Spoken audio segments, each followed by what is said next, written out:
Hello मेरे प्यारे बच्चों। तो बच्चों, जैसा कि हम लोग जानते हैं हमारी ट्रिग्नोमेट्री सीरीज चल रही थी। आज हम वो पढ़ने वाले हैं जिसका आपको बहुत दिनों से इंतजार था।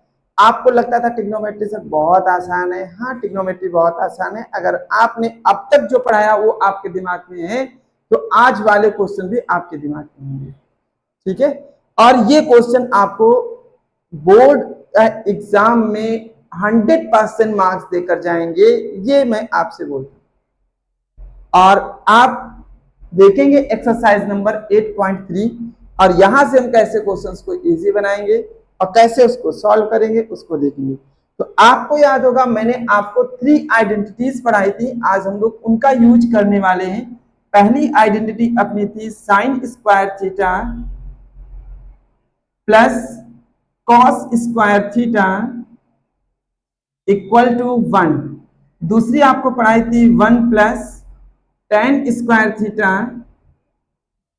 Equal to sec square theta. तीसरी पढ़ी थी हम लोगों ने 1 plus cot square theta equal to cosec square theta. तो ये हमारे पास 3 आइडेंटिटी है और इन्हीं पे बेस्ड आज सारे क्वेश्चन हम लोग करेंगे। तो जितने भी क्वेश्चंस करेंगे आज इन्हीं पे बेस्ड होंगे, आज और कल दोनों की वीडियो में। ये हमारे मेन फॉर्मूले और इसके साथ में जो हम पहले यूज कर चुके हैं और पढ़ चुके हैं हम उनको भी सीखेंगे। क्लियर हो गई बात? तो बेटा ध्यान देंगे। तो एक्सरसाइज नंबर हमारी 8.3 है जिसका पहला क्वेश्चन आप एनसीईआरटी में देखेंगे तो लिखा है कि express the trigonometric ratio sine A sec A and tan A in term of cot A. मतलब कहने का है उसने जो पहला क्वेश्चन दिया है उसमें बोला उसने साइन ए और उसके बाद में बोला उसने सेक ए और उसके बाद में कहा उसने टेन ए। इनको किस में दिखाना है? इनको कॉट ए के टर्म में दिखाना है। किसके टर्म में? कॉट ए के टर्म में। मतलब कहने का है अगर हम साइन ए को कॉट के टर्म में लिखेंगे तो क्या होगा, तो उसके बारे में हमको डिस्कस करना है। तो बेटा बहुत अच्छे से समझना, बहुत प्यारी ट्रिग्नोमेट्री है, जैसे मुझको लगती है वैसे ही आपको भी लगेगी। देखते हैं हम लोग, यहां पर साइन ए दिया गया है तो हम लोग सबसे पहले लिखेंगे साइन ए। ध्यान देना सभी लोग, साइन ए। साइन ए को कोई ऐसा टर्म है जो कॉट से रिलेट करता हो, सबसे पहले ध्यान देंगे। तो आप कहेंगे साइन, साइन किसका रिवर्स होता है? कॉसेक का। और कॉसेक हमारा कॉट का रिलेटिव है। कॉसेक हमारा कॉट का रिलेटिव है, समझिए। अगर याद है तो आपका सही होगा।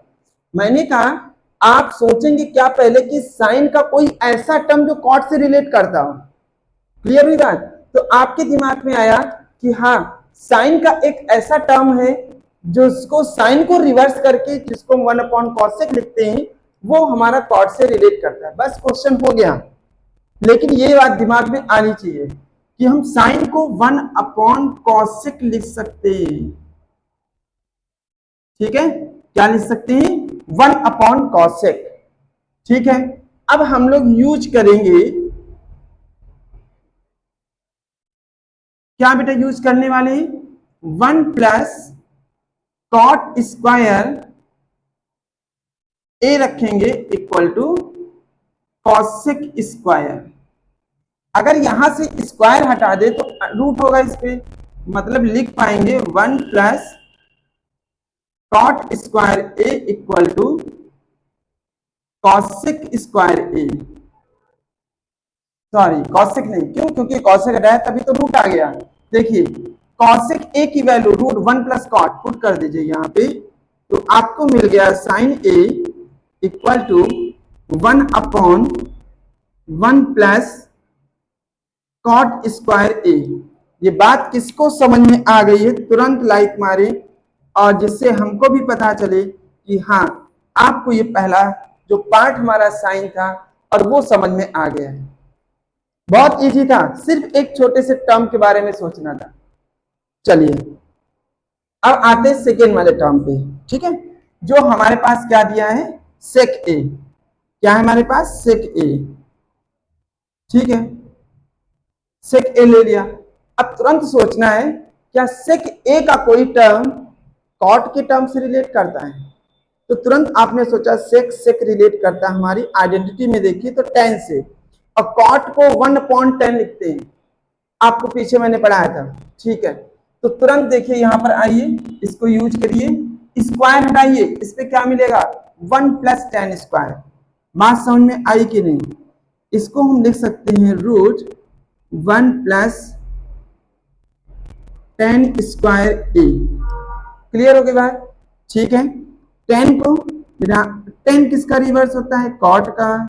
1 + 1/कॉट स्क्वायर ए। कॉट को एलसीएम अगर हम लोग ले लें तो यहां पर हो जाएगा कॉट स्क्वायर ए +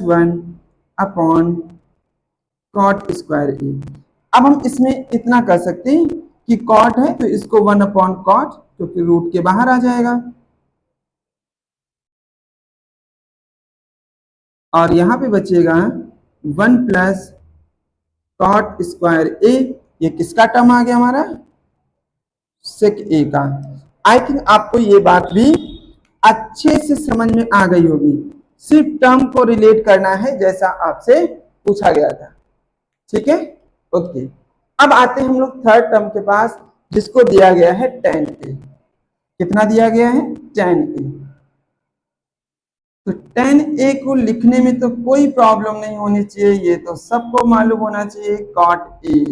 बस इसमें कुछ करना ही नहीं है, सॉल्व हो गया ये। tan a = 1/cot a। बात समझ में आई होगी, पहला हमने प्रूफ किया, यहां तक हो गया। सेक को 10 से रिलेट करके कॉट में ले आए, 10 को डायरेक्ट 1/cot। पहला क्वेश्चन हमारा कंप्लीट हो गया। अब हम लोग इसी के अकॉर्डिंग क्वेश्चन नंबर सेकेंड पे डिस्कस करते हैं। हाँ बच्चों, तो अब हम लोग देखते हैं question number second. Question number second में है क्या? कह रहा है क्वेश्चन नंबर सेकेंड में कह रहा है write the all other trigonometrical ratio of angle A in term of sec A. मतलब जितने सारे आपके पास ट्रिग्नोमेट्रिकल रेशियो हैं, कौन कौन से? आपके पास साइन है, साइन के साथ में, और इसके बाद में कॉस, टेन, कॉसेक और कॉट। टेन मैंने छोड़ दिया और सेक मैंने छोड़ा है, क्यों? क्योंकि सबको सेक के टर्म में ही लिखना है, तो सेक को ही टर्म में लिखना है, तो सेक को सेक इक्वल टू सेक लिखने का कोई मतलब नहीं है। चलिए समझते हैं। मजा अगर क्वेश्चन में आ जाए तो लाइक जरूर करें। देखते हैं हम लोग बेटा, सबसे पहले हम लेते हैं साइन को।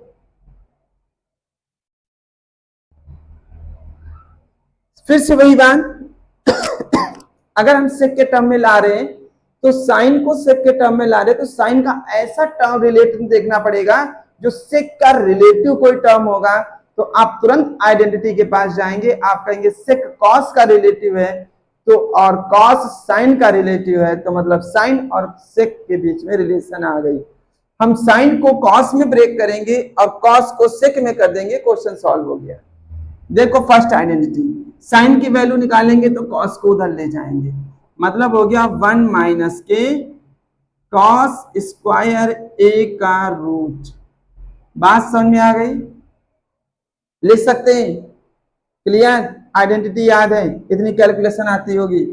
Cos reverse of cosec, sorry sec, cos reverse of sec क्या लिखेंगे? रूट 1 - 1/सेक स्क्वायर, 1/सेक स्क्वायर। सेक का मल्टीपल करें, साइन ए इक्वल टू, हाँ बच्चों आपने इसको रिलेट किया किससे? साइन ए इक्वल टू 1 - 1/सेक square A. Sec square A क्या है? कॉस का रिवर्स है, तो इसलिए सेक हो गया। अब हम क्या करेंगे? सेक का मल्टीपल करेंगे, तो यहां पर आपको मिल जाएगा क्या? सेक स्क्वायर ए -1/सेक स्क्वायर ए।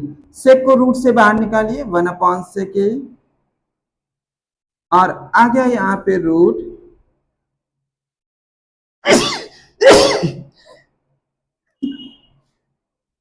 खत्म हो गया वीडियो।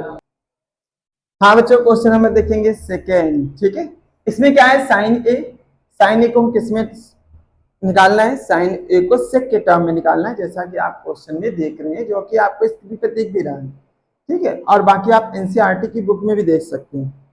तो यहाँ पे साइन को सेक के टर्म में करना है, कॉस को करना है, टेन को कॉसेक को, और कॉट को। सेक को क्यों नहीं लिखा है, क्यों, क्योंकि सेक तो ऑलरेडी अपने ही टर्म में है, तो इसलिए उसको खुद के टर्म में नहीं लिखेंगे। चलिए कैसे लिखें, तो सबसे पहले आपने लिखा साइन ए। अब बेटा देखना ये कि साइन ए का ऐसा कोई टर्म जो सेक से रिलेट करता हो, मतलब सेक का रिलेशन उससे हो और उसका रिलेशन साइन से हो। क्लियर हुई बात, तो आपके दिमाग में आया, चल तो आइडेंटिटी देखते हैं। साइन का रिलेशन कॉस से है और कॉस सेक का रिवर्स होता है, हो गया काम। ठीक है, मतलब साइन इक्वल टू, आप यहां से इसको इधर ले गए और इसका स्क्वायर हटाएंगे तो रूट आएगा, मतलब कहने का 1 माइनस कॉस स्क्वायर ए। उसके बाद क्या आएगा, sine A equal to, cos को लिख सकते हैं हम 1 upon sec square A. Clear हुई बात, अब सेक का मल्टीपल कर लो, sine A equal to sec square A minus 1 upon sec square A का रूट। सेक को बेटा इसको बाहर निकालेंगे, sine equal to sec A root sec square A minus 1। तो ये आपका पहला हो गया, मतलब कहने का साइन को हमने कॉस के फॉर्म में लिख दिया और ये आपको प्रूफ हो गया। क्लियर हुई बात, अब हम लोग नेक्स्ट देखते हैं। नेक्स्ट क्या देखेंगे, नेक्स्ट देखना है हमको कॉस को सेक के टर्म में दिखाना है। ये तो बहुत आसान होगा, जैसा कि आप जानते हैं कॉस इक्वल टू डायरेक्ट लिखते हैं हम लोग 1 अपॉन सेक ए। ठीक है, ये तो ऐसे ही हो गया। चलिए ये भी हो गया, तो इसको हम लिख लेते हैं। दूसरा क्या आएगा, tan ए। tan ए को समझना, tan ए इक्वल टू क्या लिख सकते हैं, tan A equal to root sec square A minus 1 by identity. ठीक है, सेक स्क्वायर ए माइनस 1, ये आप tan को भी यूज रख सकते हैं। ठीक है, अब आते हैं हम लोग नेक्स्ट किसके पास, कॉट के पास, कॉसेक, सॉरी कॉसेक के पास आते हैं। ध्यान देंगे, कॉसेक ए इक्वल टू, तो कॉसेक ए जो टर्म है वो साइन का रिवर्स है। किसका रिवर्स है, कॉसेक ए साइन का रिवर्स है, और साइन की वैल्यू हम पहले निकाल चुके हैं। बात समझ में आई, कॉसेक ए साइन का रिवर्स है, तो हम यहां पर लिख सकते हैं साइन ए। ठीक है, और साइन ए की वैल्यू आप यहां पे निकाल चुके हो, मतलब कहने का है ये वैल्यू आप साइन के प्लेस पे पुट कर सकते हैं। तो आपने लिखा यहां पे cosec A equal to 1 upon sine की वैल्यू क्या है, रूट अपॉन सेके। सेके को ऊपर रख ले सकते हैं हम लोग, cosec A equal to sec A upon sec square A minus 1। ठीक है, ये आपके पास वैल्यू हो गई। बात समझ में आ गई, ठीक है। आते हैं हम लोग नेक्स्ट टर्म पे, जो कि लास्ट होगा इस पार्ट का, कॉट ए की वैल्यू। तो कॉट ए की वैल्यू को किस में लाना, वो भी सेक में लाना है। तो कॉट ए का रिलेशन किससे होता है, tan का होता है, और tan की आइडेंटिटी डायरेक्ट कॉसेक से रिलेट करती है। तो कितनी छोटी छोटी सी बातें हैं कि अब हमको दिया गया क्या, कॉट ए, और कॉट ए को क्या बनाना है, सेक ए के टर्म में। तो आपने कॉट ए इक्वल टू क्या बनाया, tan ए, और tan ए इक्वल टू अभी आपने वैल्यू निकाली tan की, क्या लिखते हैं यहाँ पे, root sec square A minus 1, किसके लिए, कॉट के लिए। बात समझे, तो ये वैल्यू हमारे पास कॉट की आ गई। क्लियर हुई बात? तो यहां पे हमने क्या किया, साइन की वैल्यू निकाली, कॉस की, टेन की, कॉसेक की और कॉट की। तो आपको समझ में आया है तो लाइक जरूर करें, और आपको आई थिंक कोई भी प्रॉब्लम्स नहीं होगी। हर एक पॉइंट को मैंने क्लियर करने की कोशिश की है, और हर एक पॉइंट को कैसे रिलेट किया ये भी मैंने आपको बताया कि कैसे साइन को हमने सेक से रिलेट किया, कॉस को सेक से कैसे, टेन को सेक, कॉसेक को सेक से कैसे रिलेट किया, और कॉट को भी सेक से कैसे रिलेट किया। तो इस तरीके से हमारा क्वेश्चन नंबर सेकेंड भी आपके सामने है और आपको समझ में आ गया होगा। अब हम लोग क्वेश्चन नंबर थर्ड करेंगे जो कि ऑब्जेक्टिव है। हाँ बच्चों, अब हमारा क्वेश्चन नंबर थर्ड है जो कि ऑब्जेक्टिव है। यहाँ पर ऑप्शन आपको स्क्रीन पर दिख रहे होंगे और क्वेश्चन भी दिख रहा होगा, लेकिन हम लोग सॉल्व स्क्रीन पर करेंगे, बोर्ड पे करेंगे। ठीक है बच्चों, तो देखेंगे पहला क्वेश्चन है 9 सेक स्क्वायर ए माइनस 10 स्क्वायर ए, कौन सी वैल्यू होगी। तो आप देखेंगे यहाँ पे हमारा पहला, इसमें क्या करेंगे हम लोग, क्या इसमें देखो सॉल्व करने के लिए आपको जो सॉल्व करने का तरीका दिख रहा है उसमें जो दिख रहा है ना उसको सॉल्व करो। मतलब यहाँ पर हम 9 को कॉमन ले सकते हैं, यही अभी दिख रहा है हमको, तो 9 को कॉमन ले सकते हैं, तो ले लिया 9 को कॉमन। क्या बचा हमारे पास, सेक स्क्वायर ए माइनस 10 स्क्वायर ए। ठीक है, अब क्या दिख रहा है, अगर हमें ये देखा कि सेक स्क्वायर माइनस 10 स्क्वायर, 10 को यहां पर ले गए तो sec square minus 10 square, value क्या बचेगी 1, मींस 9 इंटू 1 इक्वल टू, क्या मिला answer 9, 9 into 1 equal to answer कितना मिल गया 9। ये ऑप्शन नंबर अपना कौन सा सही हो गया, ऑप्शन नंबर बी करेक्ट हो गया। बात समझ में आ गई, ऑप्शन नंबर बी करेक्ट हो गया। अब हम क्वेश्चन नंबर देखते हैं, इसका पार्ट सेकेंड। ठीक है, इसका पार्ट सेकेंड सॉल्व करते हैं इसको। जैसे हमने इसको सॉल्व किया, ये मिला क्या 1, इसको हम सॉल्व करेंगे 1 प्लस 10 को तोड़ेंगे साइन अपॉन कॉस में, किसमें बेटा तोड़ा, sine theta upon cos theta में, प्लस सेक को 1 अपॉन कॉस। ठीक है, कोई इशू नहीं। यहां पे 1 प्लस कॉट को क्या लिखा, cos theta upon sine theta minus 1 upon sine theta. ठीक है, यहां पे देखो कॉस को एलसीएम लीजिए, कॉस को एलसीएम लिया तो हो गया cos theta plus sine theta plus 1 upon cos theta. Clear, यहां पे बेटा कॉमन, यहां पे एलसीएम लिया तो हो गया sine theta plus cos theta minus 1, बात समझ में आई, अपॉन कितना आया साइन थीटा क्योंकि एलसीएम लिया हुआ है। ठीक है, साइन थीटा। हम यहां पे देखें, इतने टर्म्स को देखिए आप, यहां पे मल्टीपल करेंगे तो बड़ा होगा ना, मल्टीपल करेंगे वैल्यू बड़ी होगी, लेकिन हम यहाँ पे मल्टीपल नहीं करेंगे। यहाँ पे आपको ये टर्म आपको दिख रहा है तो ये आपके टर्म ए की वैल्यू है, और ये वैल्यू हमने बी ले ली, ये वैल्यू ए, ये वैल्यू बी, तो आपको ए प्लस बी और ए माइनस बी दिख रहा है।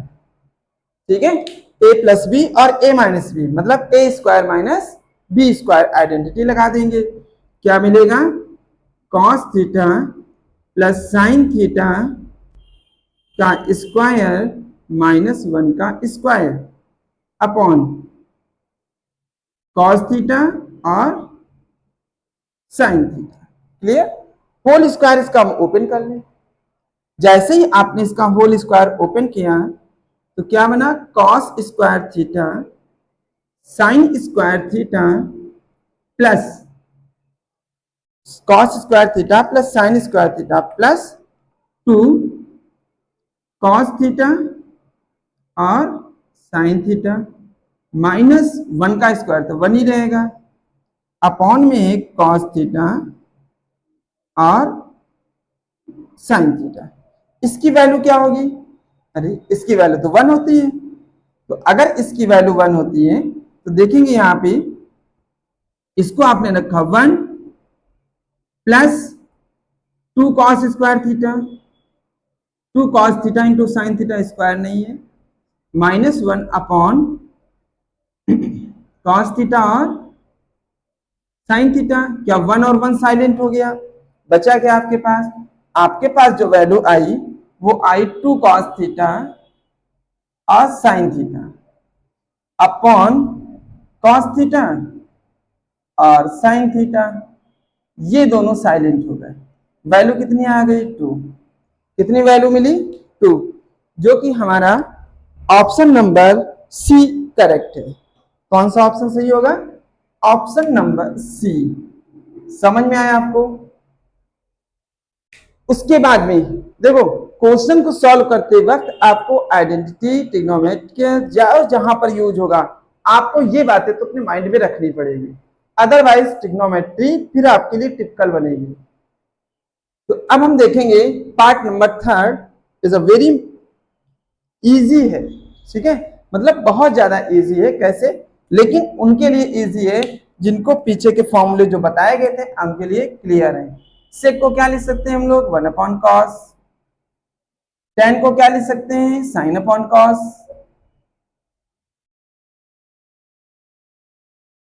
अगर आपको मालूम है तभी तो लिख पाएंगे, नहीं लिख पाएंगे तो बैठ के सोचेंगे, ये भी तो है। अगर नहीं लिख पाएंगे तो सोचेंगे बैठ के। यहां पे क्या होगा 1/1 माइनस साइन ए, कॉस क्या है एलसीएम है, यहाँ पे कॉस ए एलसीएम है, ऊपर क्या मिला 1 प्लस साइन ए, यहां पे क्या 1 माइनस साइन ए, क्या करेंगे ए प्लस बी ए माइनस बी हो जाएगा क्या 1 minus sine square A upon cos A, और 1 माइनस साइन स्क्वायर ए, साइन को इधर ले गए तो होगा 1 माइनस आ गया क्या कॉस, तो यहां पर हम लिख सकते हैं cos square A upon cos A, एक कॉस साइलेंट बचा क्या कॉस ए, ठीक है, क्या आ गया आपके पास कॉस ए। इसके लिए हमारे पास ऑप्शन नंबर डी करेक्ट है। कौन सा ऑप्शन हो जाएगा डी, आपको हर एक ऑप्शन स्क्रीन पे दिख रहा होगा, इसका ऑप्शन डी करेक्ट है। अब करते हैं हम लोग पार्ट नंबर 4। ये बातें सारी समझ में आ गई हैं, नहीं आई तो कमेंट बॉक्स, ओके, उसको मत भूलिए कि कोई प्रॉब्लम है तो कमेंट बॉक्स, अगर प्रॉब्लम है तो उसका सोल्यूशन भी है। अब देखते हैं मेरा 1 plus tan square, 1 plus tan square क्या होगा sec square, 1 plus cot 1 plus cot cosec, sec को क्या लिख सकते हैं, सेक को तो हम लिखते हैं, सेक को हम लिखेंगे 1 अपॉन कॉस, कॉसेक को 1 अपॉन साइन, रिवर्स करें तो साइन तो ऊपर पहुंच गई, कॉस आ गया नीचे, क्या हो गया टेन स्क्वायर ए, बात समझ में आ गई, क्या आ गया टेन स्क्वायर ए। तो इस तरीके से हमारा अगर हम इसको देखें तो ये भी हमारा ऑप्शन नंबर डी करेक्ट है। कौन सा होगा ऑप्शन नंबर डी। तो इस तरीके से आपके एनसीईआरटी में इस एक्सरसाइज में 4 ऑब्जेक्टिव क्वेश्चंस दिए थे और पहले मैंने वो 2 क्वेश्चन कराए, वो भी आपको दिए थे। अब एक क्वेश्चन बचता है जिसमें 10 क्वेश्चंस है और जिसको मैं आपको बहुत अच्छे से समझाने वाला हूं और आपको भी बहुत अच्छे से समझना पड़ेगा क्योंकि all question is very important for your board exam, okay, तो उसके बहुत ध्यान देना है। तो आज के लिए इतना ही रखते हैं क्योंकि आप बोर ना हो, ट्रिग्नोमेट्रिकल थोड़ा सा आपको लगता है कि थोड़ा सा बोरिंग टॉपिक है, ऐसा कुछ नहीं है, आप उसको ध्यान रखिए और अच्छे से पढ़िए, ठीक है। मिलते हैं हम लोग नेक्स्ट वीडियो में, तब तक के लिए जय हिंद बच्चों।